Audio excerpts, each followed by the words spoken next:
Kalau eustress ini dia stres baik. Jadi kalau kita stres justru kita akan mengupgrade diri. Jadi dia memacu diri kita untuk upgrade gitu. Nah, salah satu ayat yang benar-benar jadi gacuan saya ya, bersamaan dengan kesulitan pasti ada kemudahan. Nah, bersamaan dengan kesulitan pasti ada kemudahan. Apakah kita sudah menurunkan semua beban tadi? Kalau bahasa kerennya itu, apakah sudah berdamai dengan masa lalu? Berdamai dengan masa lalu. Luka kita sembuhkan, bukan kita pertahankan. Lukanya tetap berair, bernanah, sehingga nggak sembuh-sembuh, dan itu justru yang menjadi toksik. Baik toksik untuk dirinya sendiri, racun untuk dirinya sendiri, tapi juga racun untuk orang lain.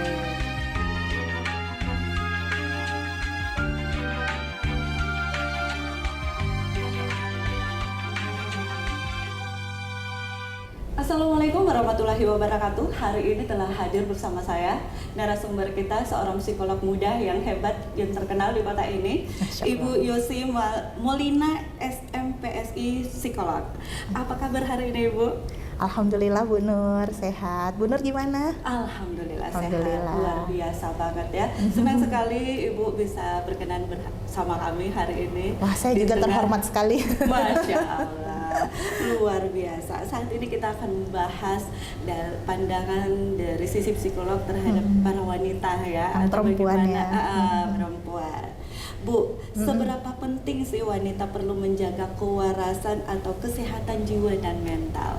Wah, ini penting sekali nih Bu, gitu ya, di tengah tuntutan dunia yang semakin cepat gitu ya Bu ya, dan perempuan itu juga memiliki tantangan, perannya yang semakin berat. Nah, baik untuk perempuan yang bekerja maupun perempuan yang di rumah saja atau ibu rumah tangga, dua-duanya itu berat kalau sekarang ini.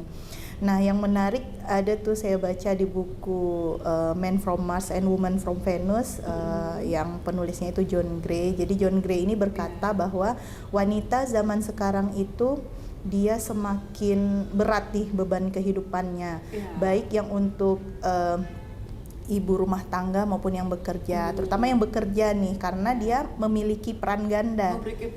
Iya, kalau di dunia kerja dia dituntut untuk maskulin gitu ya, harus setara dengan laki-laki secara gender, sementara di rumah dia kembali lagi nih ke kodratnya sebagai perempuan, dia harus feminin gitu ya, sehingga dengan peran ganda seperti ini otomatis kalau nggak menjaga kewarasan itu ya pasti jadi tantangan.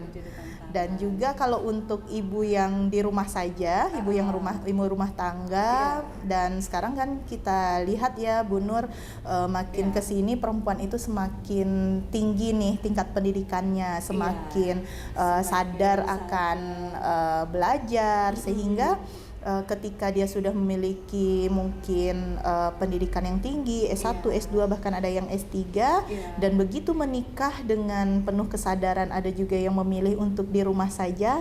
Nah, ini jadi tantangan tersendiri juga karena dia terbiasa untuk sibuk selama ini, terus tiba-tiba kehidupannya jadi melambat nih di rumah saja. Terus sekolah tinggi-tinggi, tapi harus menjadi ibu rumah tangga. Iya, dan terkadang itu dapat tantangan juga nih dari lingkungan. Misalnya orang tua, wah udah di sekolah yang tinggi-tinggi kok di rumah saja gitu ya. Sehingga dia harus berjuang nih untuk memiliki penerimaan diri sebagai ibu rumah tangga itu sendiri. Belum lagi ketika sekali-kali melihat teman udah bekerja di sini dan di situ, itu juga jadi tantangan juga bagi mereka gitu. Dimana dia pikirnya udah sekolah tinggi-tinggi, terus melihat teman-temannya dengan seragam, dengan bangganya ke kantor, sementara beliau mungkin pakai daster di rumah aja. Nah, bisa jadi itu. Jadi ini jadi tantangan baik dari internal dirinya sendiri maupun eksternal dari lingkungan, penerimaan keluarga, orang tua dan teman-teman. Nah, akhirnya ya sama aja, baik wanita bekerja maupun wanita di rumah saja sama-sama memiliki tantangan yang berat di zaman sekarang ini. Oh gitu ya. Jadi bagaimana cara mengatasi hal tersebut? Oh iya. Agar kehidupannya mungkin lebih bisa untuk menerima kenyataan yang Iya. harus dihadapin oleh Iya, sesuai dengan pertanyaan Bu Nur, Iya. supaya dia tetap waras ya dia harus memiliki penerimaan diri yang Penerimaan bagus diri atau yang self acceptance bagus, ya, kalau bahasa self-acceptance, psikologisnya ya, ya. bahasa psikologisnya. Jadi self acceptance itu diawali dari bagaimana dia memiliki kesadaran diri yang baik Bu Nur. gitu Dia ya. harus sadar perannya dia siapa, nanti tujuan hidupnya kemana, itu harus tuntas dulu. Harus tuntas dulu dengan diri sendiri. Jadi dengan kita paham kita seperti apa, dan dengan kita, kalau kita udah jadi ibu perempuan, otomatis kita udah menjalani kehidupan ini cukup panjang ya Bu ya. Jarang kan perempuan itu usia belasan tuh udah jadi ibu kan. Berarti kan rata-rata usia 20-an 30-an nih yang jadi ibu. Jadi di usia-usia ini kita sudah menjalani fase-fase kehidupan. Dari kita masih bayi, terus juga balita, terus juga kanak-kanak, udah jadi remaja, sampai kita jadi dewasa muda atau dewasa madya seperti sekarang ini. Akhirnya kan di setiap tahapan perkembangan itu secara psikologis itu kita punya tugas, Bu. Jadi si tugas perkembangan ini hanya ada dua pilihan, apakah tugasnya tuntas atau nggak tuntas. Apakah tugasnya tuntas, apakah tuntas? Ya. Nah, kalau seandainya tuntas, maka dia aman nih, bisa melaju dengan aman-aman saja nih di perjalanan kehidupan selanjutnya. Cuman kalau seandainya ada yang nggak tuntas atau ada PR-nya atau ada hambatan di salah satu dari tahapan itu ibaratkan kita bawa ransel, Bu. Nah, di ransel itu kita bawa nih beban-beban yang nggak tuntas tadi. Nah, jadi sehingga beban yang dibawa inilah yang akhirnya begitu kita melewati fase-fase kehidupan berikutnya jadi PR. Itu kalau kita bawa ransel itu cenderung ya karena terasa berat, artinya dalam menghadapi masalah, kalau masalah itu kita bawa terus ada stres jadinya ya. Nah Bu, bagaimana cara terbaik untuk mengatasi stres dan kecemasan yang dihadapi oleh perempuan? Ini cenderung dihadapi perempuan. Bagaimana langkah-langkah ya? Seperti mungkin yang tadi Ibu sudah katakan bahwa kita lebih untuk menerima diri ya. Kalau kita sudah bisa menerima diri gitu ya, kita sudah bisa menerima diri, itu sebenarnya sudah teratasi. Tapi untuk bisa menerima diri kita itu kan butuh langkah-langkah dan butuh perjuangan. Kira-kira langkah-langkah apa Bu secara di mata atau psikolog ya, ilmu psikolognya, langkah-langkah apa yang perlu kita lakukan supaya kita itu lebih bisa untuk atau cepat untuk menerima diri kita. Jadi ketika kita melangkah itu ya Bu ya, kita akan ditantang nih. Pertama, apakah kita sudah menurunkan semua beban tadi? Kalau bahasa kerennya itu, apakah sudah berdamai dengan masa lalu? Berdamai dengan masa lalu. Itu mungkin bisa dicatat. Iya. Kalau seandainya belum berdamai, itu akan, ya namanya beban, dia akan kita bawa kemana-mana, pasti akan memperberat langkah kita dan dia akan jadi bayang-bayang kita terus. Nah, jadi kalau itu nggak tuntas, akhirnya begitu kita menempuh tugas perkembangan berikutnya, itu kayak dia tuh megangin kita gitu. Akhirnya kita susah tuh untuk jalan. Tapi kalau misalnya kita sadar bahwa oh iya, ini nih yang nggak tuntas, saya harus berjuang nih keluar dari sini, terus kita sadari apa yang harus kita selesaikan itu, akhirnya kita jauh lebih gampang untuk melangkah berikutnya. Walaupun di perjalanan berikutnya pasti ada tantangan lagi kan. Nah, melatih diri untuk berhadapan dengan tantangan itulah tahapan berikutnya. Bagaimana? Nah, itu yang dikatakan self acceptance. Apapun kondisi kita harus penuh kesadaran. Lalu dengan penuh kesadaran itu, kalau istilah yang sekarang ini menggaung itu mindfulness. Nah, mindfulness itu bagaimana kita benar-benar present nih gitu. Kita memang berada di sini saat ini dan fokus hari ini. Fokus hari ini. Ya kayak saya nih bisa jadi nanti abis ini saya ada kerjaan, sebelumnya juga ada kerjaan yang nggak tuntas. Tapi kalau saya nggak meninggalkan itu semua, saya nggak akan fokus untuk jawab pertanyaan yang betul. Itu contoh karena ini jadi memperberat nih dengan tugas perempuan yang multitasking, terus juga banyak tadi. Kalau dia nggak bisa mindful, dia nggak bisa fokus satu-satu di mana dia berada, akhirnya kerjaan rumah kebawa-bawa pikiran di kantor. Kerjaan kantor juga masih dibawa-bawa ke rumah, sehingga ketika kita berinteraksi dengan siapapun, kalau di rumah tentu interaksinya dengan pasangan, dengan anak, akhirnya tidak terkoneksi dengan baik. Nah, kalau udah nggak terkoneksi dengan baik, komunikasi bisa terganggu, bisa salah persepsi, bisa ya macam-macam lagi. Macam-macam masalah yang timbul akibat hal tersebut. Jadi kuncinya itu di kesadaran diri pertama. Kuncinya adalah di kesadaran diri. Kesadaran diri. Ya, Bu Molly, bagaimana dengan stres? Iya Bu, tadi kan kita dengan penuh kesadaran diri, meskipun kita penuh kesadaran diri tetap saja akan ada stres ya Bu ya. Jadi stres itu sebuah keniscayaan dalam kehidupan, tidak bisa kita hindari. Yang ada ya kita bisa mengelolanya. Nah, untuk mengelolanya ini kita harus paham dulu nih, stres ini ada 2 jenis. Jadi ada stres. Saya juga baru tahu, ternyata stres itu ada 2 jenis ya. Jadi stres ini ada yang namanya eustress. Kalau eustress ini dia stres baik. Jadi kalau kita stres justru kita akan mengupgrade diri. Jadi dia memacu diri kita untuk upgrade gitu. Sedangkan stres yang jahat ini namanya distress. Nah, distress ini cenderung menekan, sehingga kalau kita mengalami stres yang jenisnya distress ini justru kita terpuruk.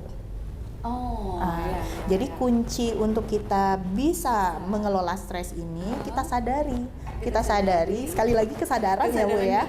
Nah, kita sadari sebuah kesadaran itu penting sekali.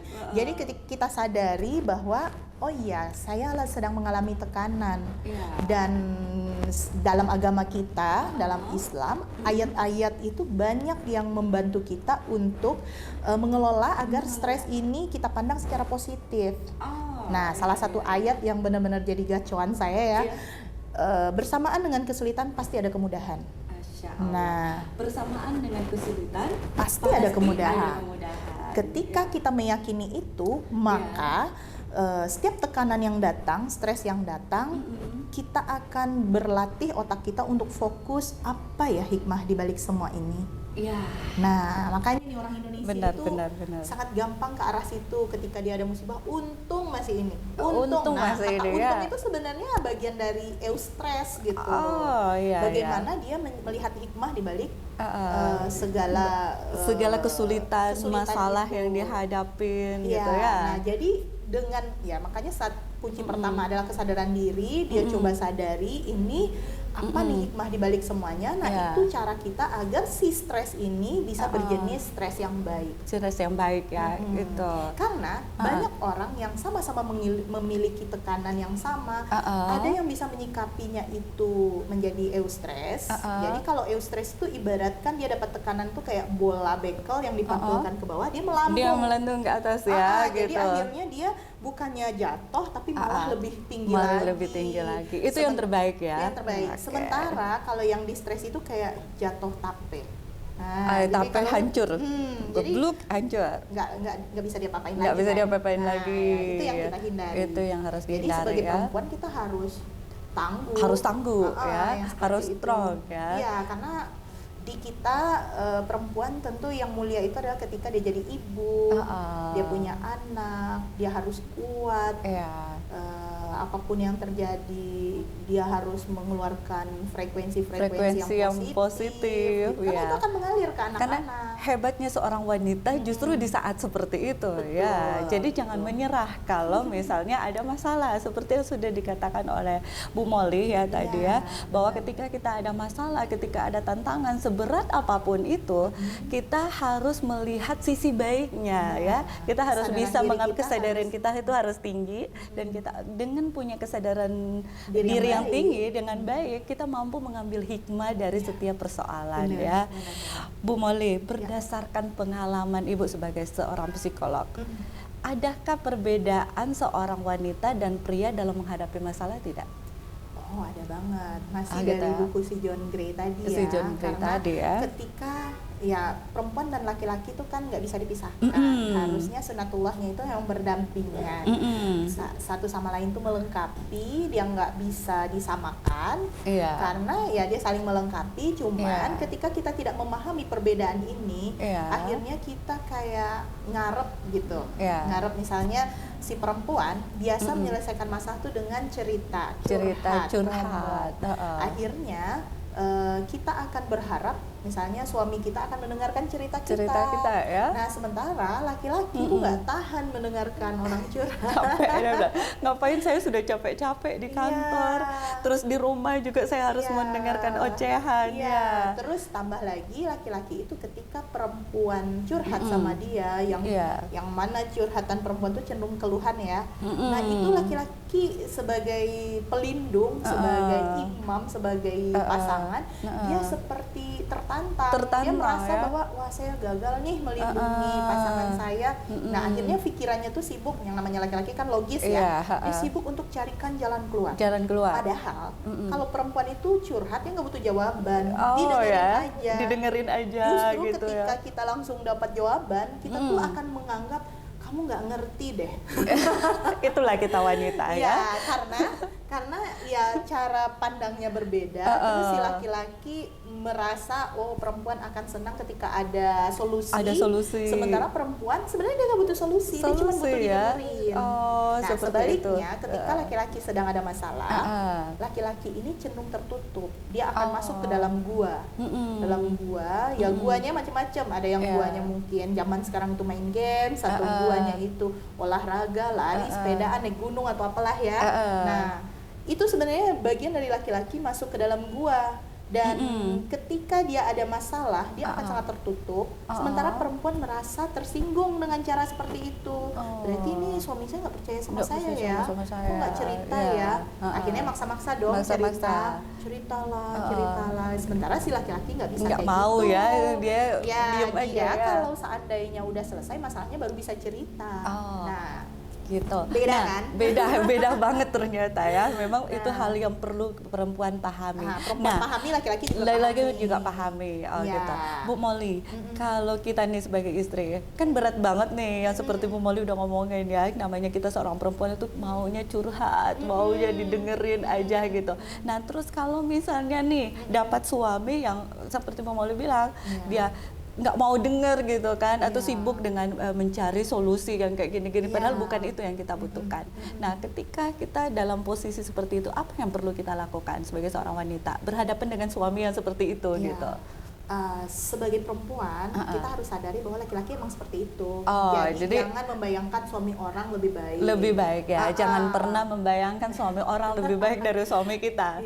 Karena apa yang sudah menjadi suami sama kita aja, itu kodratnya laki-laki ya. Dan itu juga kodratnya perempuan. Nah sekarang tugas kita ketika kita menikah, tentu kita kuncinya itu di komunikasi. Kita komunikasikan. Misalnya ya saya lagi butuh ngomong nih, dengerin aja ya, nggak usah tanggapin dulu. Dengerin aja. Jadi bisa juga si suami sama istri sama-sama pahami ini loh perbedaan kita. Pasti itu udah ketawa-ketawa aja tuh.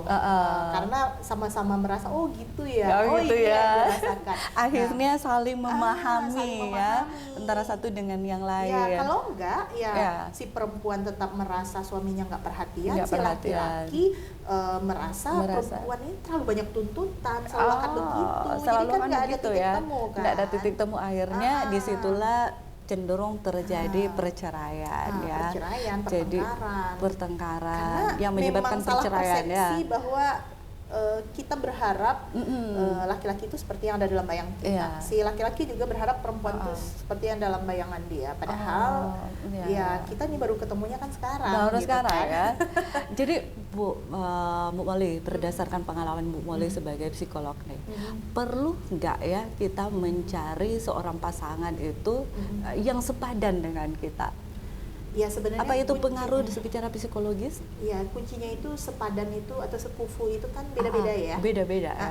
Kalau saya sih lebih ke sefrekuensi. Sefrekuensi. Jadi kalau sepadan itu mau dilihat dari pendidikan rasanya nggak semuanya. Nggak semuanya seperti itu ya. Atau dari segi ekonomi atau apa nggak semuanya seperti kayak itu gitu. juga Intinya ya. adalah sefrekuensi itu komunikasinya nyambung. Komunikasi nyambung ya. Nah, kembali lagi sebenarnya ke kesadaran diri ya. Komunikasi masing-masing. Si perempuannya sadar, si laki-lakinya sadar, lalu di situ komunikasi dilancarkan. Terus kita juga sadar bahwa oh saya itu kalau marah tuh begini. Kalau kamu marahnya gimana? Jadi gimana nanti kalau kita lagi marah, gimana nih solusinya? Itu udah diomongin di waktu kita penuh kesadaran. Karena waktu marah kita nggak bisa ngomongin itu. Nggak ngomongin itu. Ketika marah adanya, apalagi kalau perempuan ya, pinginnya meluapkan segala apa yang ada di isi hati dan pikirannya gitu ya. Nah, jadi kuncinya kembali lagi kesadaran diri tadi. Kesadaran diri tadi ya. Sebaiknya ketika kita suami istri kita tetap saling apa ya, dari tahun ke tahun itu kan kita semakin mengenali pasangan ya. Semakin mengenali pasangan, terus juga ya namanya pertengkaran tuh wajar gitu kan, pastilah ada bumbu-bumbu pernikahan kata orang kan, tapi jangan sampai keluar dari prinsip-prinsip tadi. Apa nih yang kita mau bawa kemana nih rumah tangga kita, terus apa nih prinsip-prinsip yang sama-sama harus kita jaga gitu, jangan sampai keluar dari prinsip ini. Nah itu yang paling penting. Bu Molly, lingkungan terhadap kesehatan jiwa perempuan itu seperti apa?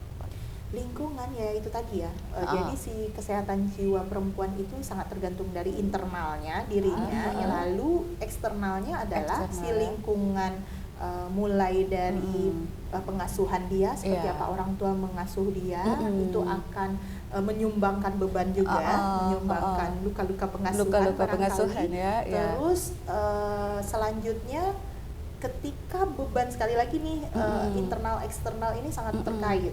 Nah, ketika si internal ini terlalu banyak beban, akhirnya di eksternal ini responnya jadi cenderung senggol bacok gitu. Senggol bacok ya. Ya, artinya gampang ngegas lah kita, atau respon jadi nggak tepat karena kita terlalu berat nih bebannya. Kita nih udah kelelahan. Kelelahan ya. Jadi kembali lagi ke lingkungan itu sebenarnya tergantung dari persepsi kita, mindsetnya kita ya. Ya, mindsetnya kita sebagai individu. Jadi kalau seandainya bagaimanapun baiknya lingkungan memperlakukan kita, tapi kitanya banyak beban dan lelah, bisa saja kita nanggepinnya secara negatif. Ya. Jadi ya kalau saya sih kembali lagi, kebahagiaan itu sangat tergantung dari pikiran kita sendiri. Jadi kebahagiaan seorang wanita itu tergantung dari bagaimana dia menciptakannya ya, mengelola segala sesuatu itu yang bisa membuat dia bahagia itu apa gitu ya. Jadi kalau dia ngarep lingkungan itu ya mungkin dia hanya akan kecewa. Karena betul harapan kita ke lingkungan ini sering kalinya nggak bisa kita kontrol. Iya betul yang bisa kontrol adalah pikiran kita Dan sekali lagi pikiran itu kita diajarkan untuk selalu husnuzon, untuk selalu positive thinking, untuk selalu apapun kesulitan pasti ada kemudahan. Ya kembali lagi ke prinsip itu, prinsip bersyukur gitu kan, grateful gitu. Nah kalau kita sudah melakukan itu semua ya insya Allah apapun tekanan dari lingkungan dia hanya akan mantul balik gitu. Mantul balik ya. Seberapa keras ya keras pula lah pantulannya ke sana. Bu Molly, seberapa penting peran seorang wanita itu terhadap anak-anak? Tumbuh kembang anak-anak gitu. Sangat penting ya. Iya, karena kan anak-anak itu adalah belahan diri seorang wanita ya, belahan jiwa seorang wanita. Meskipun mungkin nggak dilahirkan dari rahimnya sendiri, tetap saja si perempuan itu sangat gampang untuk memiliki empati, rasa kasih sayang, cinta kasih dan seterusnya. Sehingga ya apa yang dirasakan oleh perempuan, frekuensinya itu sangat gampang menggetarkan anak-anaknya. Nah, jadi perempuan memang harus sehat jiwa raga. Kalau jiwanya perempuan ini udah terganggu, udahlah nanti akan ngaruh ke anak-anak ya, bisa menghancurkan anak-anak ya. Jadi penting banget jiwa perempuan itu harus sehat ya, mentalnya harus sehat ya, dan semuanya itu bisa dia raih dengan usahanya sendiri ya, hanya usaha perempuan sendiri. Kalau mau berharap ke orang lain, ke orang tua itu justru akan membuat mungkin kita down, kita kecewa lagi ya. Jadi menurut apa yang disampaikan oleh Ibu psikolog kita ya, bahwa seorang wanita itu harus benar-benar bisa menjaga kesehatan mental dan jiwanya sendiri. Harus tetap bahagia ya. Dalam kondisi apapun harus tetap bahagia. Kembali ke diri kita sendiri, berpasrah sepenuhnya mungkin sama Allah ya.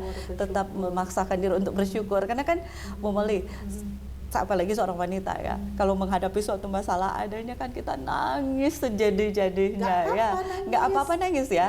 Nangis itu nggak apa-apa. Di balik semua itu kita harus melihat apa nih yang hikmah di balik semua ini. Jadi justru ketika kita tahan emosi kita nggak kita keluarkan, itu kayak jadi gini, stres itu Bu ibaratkan balon yang kita tiup. Balon itu kalau nggak ditiup dia nggak jadi balon. Nggak jadi balon ya. Tapi kalau seandainya kita tiup berlebihan, terus, dia meledak. Meledak. Nah itu kondisi ketika kita tahan terus tekanan ini. Jadi tekanan itu ada kalanya kita keluarkan, kita lepaskan. Nggak apa-apa nangis ya. Tapi nangisnya di sajadah aja kali ya Bu ya. Itu sangat tepat. Sangat tepat. Kalau butuh profesional juga boleh ke psikolog. Gitu ya. Atau cari orang yang rasanya nyaman banget nih kalau curhat sama temen yang ini gitu. Pastikan nggak ember ya, jangan sampai kita baru cerita satu kampung udah tahu. Tapi gitu adalah kan. pilihan yang tepat. Kalau memang sudah benar-benar tidak mampu, tidak kuat, carilah psikolog ya. Untuk Anda yang ada di Kota Bukit Tinggi, be not okay gitu ya. Nggak apa-apa kok kita nggak apa-apa. Itu manusia, kita bukan manusia, malaikat. bukan malaikat. Nggak apa-apa dong keluka sama pisau. Kita dalam rangka masak-masakan yang enak. Sama juga jiwa kita juga kayak gitu. Kita ini banyak nih yang kita olah dalam kehidupan. Kita punya anak, punya pasangan, lagi ada tuntutan pekerjaan di luar sana, pastilah akan berbenturan, akan kesenggol, akan tersayat. Itu sesuatu yang wajar. Tapi yang paling penting adalah ketika kita luka, kita sembuhkan, bukan kita pertahankan. Bukan kita bangga dengan luka itu. Karena ada juga nih yang bangga dengan luka itu, selalu nyebut-nyebut luka itu, sehingga lukanya tetap berair, bernanas, sehingga nggak sembuh-sembuh. Dan itu justru yang menjadi toksik. Baik toksik untuk dirinya sendiri, racun untuk dirinya sendiri, tapi juga racun untuk orang lain. Nah, jadi yang paling penting itu adalah ketika kita memiliki kesadaran diri yang baik, maka kita akan semakin melihat ke dalam diri kita. Look in, dan lihatlah diri sendiri ya. Dengan kita look in itu, maka kita akan fokus untuk memperbaiki diri kita, menyembuhkan luka-luka itu ya. Tapi kalau seandainya coba aja kita cek apakah diri kita masih fokus ke eksternal, ke orang lain, apakah melihat orang lain, membandingkan diri dengan orang lain, atau masih merasa penilaian orang lain itu penting bagi kita. Saya harus pakai ini, pakai itu, gimana kata orang, gimana kata suami, gimana kata mertua. Itu berarti kesadaran dirinya masih belum baik. Sehingga hal-hal yang seperti itu hanya akan menambah luka ya. Dan mungkin akan lebih kayak membebani diri sendiri. Bu ya. Itu hanya akan membebani diri sendiri, sehingga kebahagiaan itu menjauh dari kita. Jadi kembali melihat ke diri sendiri, sadar akan diri sendiri. Ketika menghadapi, fokus pada diri sendiri, tidak perlu takut akan komentar orang lain. Jadilah diri sendiri. Kalau kita sudah punya kesadaran diri sendiri, kita tidak perlu takut dengan lingkungan. Dan kita tidak akan peduli lagi dengan aib orang lain, ya gitu ya. Dan seorang wanita itu kayaknya butuh sebuah ketegasan dalam menghadapi hidup ini, ya. Oke, kalau kita sudah merasa kita itu mungkin sudah melakukan apa yang Allah kehendaki, kita sudah punya kesadaran diri, kita sudah mampu bersyukur, jangan pernah takut untuk mengambil sebuah keputusan dalam hidup. Iya, Ya, terus melangkah. teruslah melangkah. Jangan kalau sudah ada hal yang membuat ini masalah buat kita, ya itu masalah udah ada ya, karena dunia Masalah ini pasti ada, dunia ini tempat masalah ya Bu ya. Stres itu pasti Stres ada. itu pasti ada. Di Tinggal dalam kita mengolahnya ke arah mana. tinggal bagaimana kita mengolahnya itu ke arah mana ya. Kita mau ke kiri atau ke kanan. Kalau kita ke kiri jalan memang terbuka lebar, tapi kalau itu menuju dosa, ya kita jangan milih ke situ, kita ngambil ke kanan gitu, walaupun itu mungkin sempit gitu kan. Tapi kalau itu menuju surga, ambillah jalan seperti itu. Mungkin ya Bu ya. Mungkin kalau dalam sebuah masalah, menghadapi sebuah masalah, tantangan dalam kehidupan, dalam rumah tangga, kalau tidak mampu sendiri, mau butuh solusi yang tepat, yang baik, dan jangan pernah ragu untuk datang ke psikolog gitu ya, untuk mengkonsultasi gitu, nggak apa-apa, karena memang itu perlu. Karena jujur aja Bu, mungkin orang-orang sekarang itu mereka banyak yang takut gitu, pikir ke psikolog ngapain sih gitu kan, mau ini ngapain sih gitu. Mereka merasa sok-sokan, akhirnya yang ada adalah makin jatuh dan makin jatuh, makin terpuruk. Jadi jangan pernah takut, jangan pernah ragu untuk gitu mencari untuk mencari bantuan gitu ya Bu ya. Sebagai closing statementnya dari narasumber kita saat ini, silakan Bu, saran-saran penting sebagai seorang wanita dalam melanjutkan hidup, atau apalagi seorang wanita di dunia atau di zaman sekarang ini ya, bagaimana untuk bisa terus menjaga kesehatan mental dan jiwa gitu. Oke. Jadi kuncinya itu untuk kita sehat mental, jiwa dan raga ini, kita harus bahagia. Di tengah tuntutan zaman sekarang yang semakin memberatkan posisi perempuan, kita tetap harus kuat, tangguh, dan bahagia. Kunci dari bahagia itu adalah kita cek masa lalu dan kita puas dengan masa lalu itu apapun keadaannya. Karena keberhasilan tidak harus melewati sesuatu yang sukses-sukses saja. Keberhasilan juga bisa berdasarkan kegagalan-kegagalan sebelumnya. Lalu kebahagiaan itu kuncinya di masa sekarang, dia menikmati apa yang sedang dia jalani dan semangat untuk masa depan. Masya Allah, luar biasa. Terima kasih Bu Molly atas kesediaannya hadir bersama dengan kami. Saya juga terima kasih, bermanfaat sekali. Masya Allah, luar biasa. Saat ini juga saya bersyukur banget Ibu Molly di tengah-tengah kesibukannya sebagai seorang psikolog gitu, yang mendirikan sebuah sekolah ya, luar biasa banget. Dan terima kasih sekali lagi, kiranya apa yang sudah disampaikan tadi itu bisa mengedukasi para wanita yang ada di Ranah Minang dan juga yang terlebih di Indonesia dan insya Allah dunia ya. Dan semoga Ibu selalu sukses ya, diberikan kesehatan selalu bersama dengan keluarga, rezekinya melimpah ya, usahanya jalan. Masya Allah, amin ya rabbal alamin. Sekali lagi terima kasih atas ketersediaannya Bu Molly. Sampai ketemu di sesi berikutnya bersama kami ya. Semoga sehat-sehat selalu. Semoga sehat selalu. Terima kasih. Assalamualaikum warahmatullahi wabarakatuh. Waalaikumsalam warahmatullahi wabarakatuh.